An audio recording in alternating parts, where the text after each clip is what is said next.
ఈరోజు అసలు బీఆర్ఎస్ గురించి చర్చించడం అనవసరం, అసలు అది చెల్లని నోటు చెల్లని రూపాయి, దాని గురించి ఆ పార్టీ గురించి అనవసరం అన్నది బీజేపీ కాంగ్రెస్ల ధీమా. మీరేం చెప్తారు? ఒకనాడు 2 పార్లమెంట్ సీట్లు లోక్సభలో ఉన్నటువంటి భారతీయ జనతా పార్టీ తర్వాత వాజ్పేయి గారి నేతృత్వంలో 2 సార్లు అధికారాన్ని చెలాయించింది. ఇవాళ మోడీ గారి నేతృత్వంలో 2 సార్లు వాళ్ళు ప్రభుత్వాన్ని నడిపిస్తూ ఉన్నారు. అదేవిధంగా కాంగ్రెస్ పార్టీ చాలా సందర్భాల్లో అధికారాన్ని కోల్పోయి మామూలుగా ఉన్నటువంటి దశ నుంచి వాళ్ళు కూడా కేంద్రంలో కానీ వివిధ రాష్ట్రాల్లో కానీ అధికారాలకు వచ్చినటువంటి సందర్భాన్ని చూస్తుంది. అంతేందుకు ఇదే రాష్ట్రంలో 5 ఎమ్మెల్యేలతో 6 ఎమ్మెల్యేలతో 64 ఎమ్మెల్యేలు గెలిచినటువంటి పరిస్థితిని మనం చూస్తున్నాం. రాజకీయాల్లో ఏది శాశ్వతం కాదు, బీఆర్ఎస్ గురించి మాట్లాడుకోవాల్సినటువంటి అవసరమే లేదనేటటువంటి ధోరణితో ఏదైతే వీళ్ళు మాట్లాడుతూ ఉన్నారో ఈ 2 పార్టీల అహంకారపూరితమైనటువంటి విధానాల్ని వాళ్ళ వ్యాఖ్యల్ని రాష్ట్ర ప్రజానీకం గమనిస్తూ ఉన్నారు, చూస్తున్నారు. రాబోయే రోజుల్లో డెఫినెట్గా ఇప్పుడు ఇమీడియట్గా మనం లోక్సభ ఎన్నికల గురించి మాట్లాడుతున్నాం. ఈ ఎన్నికల్లో మీ పెర్ఫార్మెన్స్ డబుల్ డిజిట్ అన్నది మీకున్న టార్గెట్, కానీ అసలు ఆ పార్టీ సింగిల్ డిజిట్ కాదు, సింగిల్ నెంబర్ కూడా రాదు అన్నది బీజేపీ కాంగ్రెస్ల మాట. సరే, వాళ్ళు అట్లనే మాట్లాడియండి, మంచిది. బీఆర్ఎస్ పార్టీ గురించి గతంలో చంద్రబాబు నాయుడు గారు మేము పార్టీ పెట్టిన కొత్తలు ఏం మాట్లాడారు, రాజశేఖర రెడ్డి గారు ఏం మాట్లాడారు, చాలామంది ముఖ్యమంత్రులు ఇతర పార్టీల నాయకులు ఏం మాట్లాడారు, బీఆర్ఎస్ పార్టీ ఎన్ని విజయాలు సాధించిందో రాష్ట్ర ప్రజానీకం కూడా చూసింది. మేమేమంటున్నామంటే ఇవాళ భారతీయ జనతా పార్టీకి కానీ కాంగ్రెస్ పార్టీకి కానీ పార్లమెంట్ ఎన్నికల్లో తెలంగాణ ప్రజలు ఎందుకు ఓటేయాలి? భారతీయ జనతా పార్టీ బయ్యారంలో కర్మాగారం పెట్టినందుకు ఓటేయాలా, కాజీపేటలో రైల్వే కోచ్ ఫ్యాక్టరీ పెట్టినందుకు ఓటేయాలా, ప్రతి జిల్లాకు మెడికల్ కాలేజ్ ఇచ్చినందుకు ఓటేయాలా, నవోదయ విద్యాలయాలు ఇచ్చినందుకు ఓటేయాలా, ఏదైనా ఒక ప్రాజెక్టుకు జాతీయ హోదా ఇచ్చినందుకు ఓటేయాలా, 7 మండలాలను ఆంధ్రకు బదలాయించినందుకు ఓటేయాలా, హైదరాబాద్లో ఐటీఐఆర్ను రద్దు చేసినందుకు ఓటేయాలా? ఎందుకు ఓటేయాలా భారతీయ జనతా పార్టీకి? ఇదే కాంగ్రెస్ పార్టీ రైతు భరోసా కింద 15,000 ఇచ్చినందుకు ఓటేయాలా, ప్రతి మహిళకు 2,500 ఇచ్చినందుకు ఓటేయాలా, పెన్షన్ 4,000 చేసినందుకు ఓటేయాలా, జాబ్ క్యాలెండర్ 2 లక్షల ఉద్యోగాలకు సంబంధించి ఇచ్చినందుకు ఓటేయాలా, 2 లక్షల రైతులు రుణమాఫీ చేసినందుకు ఓటేయాలా, రైతాంగానికి వడ్లకు క్వింటాల్కు బోనస్ 500 మద్దతు ధర మీద అదనంగా ఇచ్చినందుకు ఓటేయాలా? ఎందుకు ఓటేయాలి కాంగ్రెస్ పార్టీకి, భారతీయ జనతా పార్టీకి?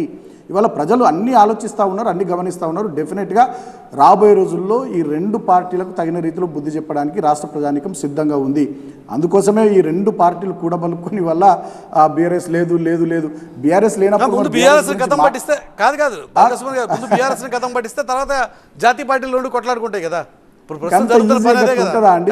ప్రజలు అనుకోవాలి, ఈ పార్టీలు అనుకోవడం, పార్టీల నాయకులు అనుకోవడం కాదు కదా. ఒక రంజిత్ రెడ్డి పోయినంత మాత్రాను, ఇంకో నాయకుడు ఎవరు పోయినంత మాత్రాను బీఆర్ఎస్ లోక్సభలో అభ్యర్థులు దొరక్క పక్క పార్టీల నుంచో లేకపోతే అక్కడి నుంచో ఇక్కడి నుంచో నాయకులు తెచ్చుకుని చివరికి అభ్యర్థులుగా ప్రకటించుకోవాల్సిన దయనీయ స్థితిలో బీఆర్ఎస్ పడిపోయిందన్నారు కదా. మీ పార్టీ మీద విమర్శ కదా. మురళి గారు, ఇవాళ కాంగ్రెస్ పార్టీ సికింద్రాబాద్ అభ్యర్థి ఎవరు? దానం నాగేందర్ మా పార్టీ వ్యక్తి. చేవెళ్ళ అభ్యర్థి ఎవరు? కాంగ్రెస్ పార్టీకి రంజిత్ రెడ్డి మా పార్టీకి సంబంధించిన వ్యక్తి. కడియం కావ్య ఎవరు? వరంగల్లో కాంగ్రెస్ పార్టీ అభ్యర్థి. మురళి గారు, let me complete please. Sunitha Mahender Reddy గారు ఎవరు? మా పార్టీ నుంచి వెళ్ళినటువంటి అభ్యర్థి. అడిగే ప్రశ్న కూడా అదే సుమన్ గారు.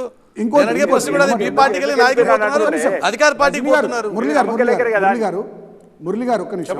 ఇవాళ భారతీయ జనతా పార్టీకి కూడా నేను మాట్లాడుతున్నా. ఆదిలాబాద్లో అభ్యర్థి ఎవరు? గోడం నాగేష్ మా మాజీ ఎంపీ. మహబూబాబాద్లో ఎవరు? సీతారాం నాయక్ మా మాజీ ఎంపీ. అదే సార్ అడిగేది కూడా నేను. ప్రశ్న కూడా అదే. పోతే కాంగ్రెస్ అభ్యర్థులుగా పోతున్నారు, లేకపోతే బీఆర్ఎస్ బీజేపీ అభ్యర్థులుగా పోతున్నారు. మీ పార్టీకి అభ్యర్థులు దొరక్క చివరికి కాసారి జ్ఞానేశ్వర్ లాంటి నాయకుల్ని పట్టుకొచ్చుకుని అట్లా చూడద్దు. వాళ్ళ పార్టీలో అభ్యర్థులు లేక 2 జాతీయ పార్టీలకు అభ్యర్థులు దొరకక నాయకులు తీసుకొని వెళ్ళి పెట్టుకుంటున్నారు. ఇవాళ నేను ఒక మాట అడుగుతున్నా, భారతీయ జనతా పార్టీ హవా ఉంటే ఈ రాష్ట్రంలో, ఈ దేశంలో ఒక సామాన్య కార్యకర్తను పెట్టుకొని గెలిపించుకోండి కదా. ఇవాళ రేవంత్ రెడ్డి గారి ప్రభుత్వం ఈ 4 నెలల పరిపాలన మీద కాంగ్రెస్ పార్టీకి నమ్మకం ఉంటే కాంగ్రెస్ పార్టీ కార్యకర్తలు జెండాలు మోసిన వాళ్ళు భుజాలు కాయలు కాసేదాకా జెండాలు పట్టుకొని తిరిగిన కార్యకర్తలకు ఇచ్చి గెలిపించుకోండి కదా.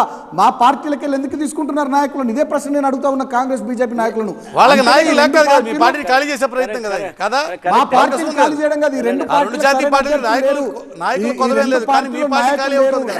2 పార్టీలకు విజయం మీద నమ్మకం లేదు కాబట్టి ఈ 2 పార్టీలు మా పార్టీలో ఉన్నటువంటి నాయకులు